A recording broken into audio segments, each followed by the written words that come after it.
I'm Daniel Tokar. I'm the blacksmith at the Willow Forge in Shepherdstown, West Virginia.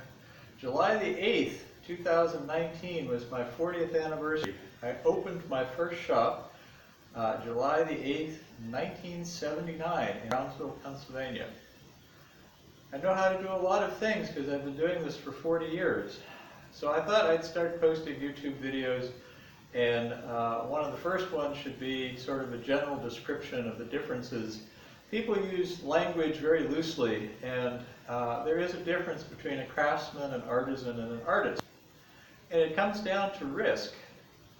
A craftsman is somebody who's trained in a particular method, design, and material.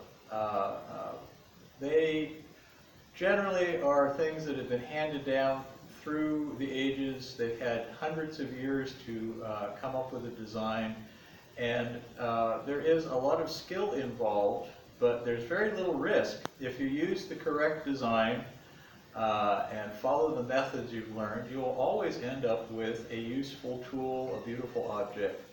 There's very little risk. But like I said, it takes a long time to develop the skill to make things well. So mainly what you have is a quality difference, but not necessarily a design or functional difference in craft. Now, an artisan is somebody who takes the traditional designs and materials and comes up with an improvement, or at least a change. They have an idea of a new design, a new material, a new method, and they try these things out. And sometimes they're an improvement, sometimes they're about the same as the old designs, and sometimes it's a failure. So all that work goes to waste because you end up with something that doesn't work as well as the original. So the element of risk is higher being an artisan. But there's also the potential to exceed what craft can produce. Now, artists are almost entirely working with their own designs, and quite often their own methods and their own materials. So you have much higher risk even than an artisan. Artists can produce things that don't work aesthetically, that don't work functionally, so there's an awful lot of risk. But on the other hand, when they do succeed, they end up with things that are more beautiful, sometimes more functional. But it's also, as I said, with the higher risk, you can have things like art knives. When people make knives, they have some idea for design. Sometimes it's more beautiful, sometimes it's supposed to be induce a certain feeling or nostalgia for something, but they don't necessarily function as knives or weapons anymore. They're art objects. They're something you can hang on a wall or put in a display cabinet, but they're not necessarily good weapons or good knives, good tools. So an artist can fail functionally but succeed aesthetically, and that's okay, because that's what art is about making something that's beautiful aesthetically. I mean, paintings don't function. They are there simply as pure aesthetics. But something like a piece of hardware, a knife, a tool, you can have an incredibly beautiful tool that just doesn't work well. So that's that part of it. The other way I explain this to some of my students and clients is that learning to be a blacksmith is kind of like learning a foreign language that has a different alphabet. Say that you were going to learn Russian. Well, you have to learn the alphabet, which is the simple techniques like drawing a point on a bar, things like that.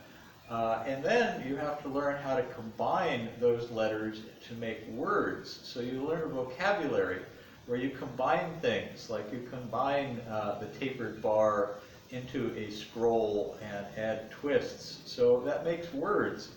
And then you learn a grammar, which is more about the design and the aesthetics of a particular time and place, or you invent your own aesthetical grammar, and you use that to build a structure for the vocabulary that you have. So the bigger your vocabulary, more complex stories you can write, the more complex objects you can make. So when you have a very complex piece in terms of its construction or its technique, it's like writing a novel. You have literally hundreds or thousands of words that are put in a grammatical sequence to produce an object. So, to go back to the analogy of, say, learning Russian, if you wanted to learn Russian, you can learn the letters, you can learn the vocabulary, you can learn the grammar, but in order to construct the great Russian novel, to actually write something that's beautiful in that language, is difficult, because you have to be able to take all of that knowledge you have and add something that's meaningful. So just like literature, you can have stories and novels that are meaningless. You can have complex objects that are meaningless. So if you want to have something that's functional and beautiful, it's as difficult as writing a novel. People look at something like a pattern welded sword, a Norse sword, a Viking sword, whatever you want to call it, and I look at that and say, that's a novel. I can deconstruct that and tell you step by step all the techniques that went into making a sword like that, and it is literally as complex as a book written in a foreign language. Anyway, that's probably more than you want to hear. You want to see exciting things like people hitting things with hammer, and there'll be more videos like that later. But today is maybe the hottest day of the year. It's going to hit 100 degrees physically with 60 to 70% humidity. So the heat index is going to be well above 110. And I'm doing this at 10 o'clock in the morning in the shop, and I'm already sweating through my shirt. So making and editing a new video for YouTube in the air conditioning will be a pleasant alternative to doing things in the shop today. Bye.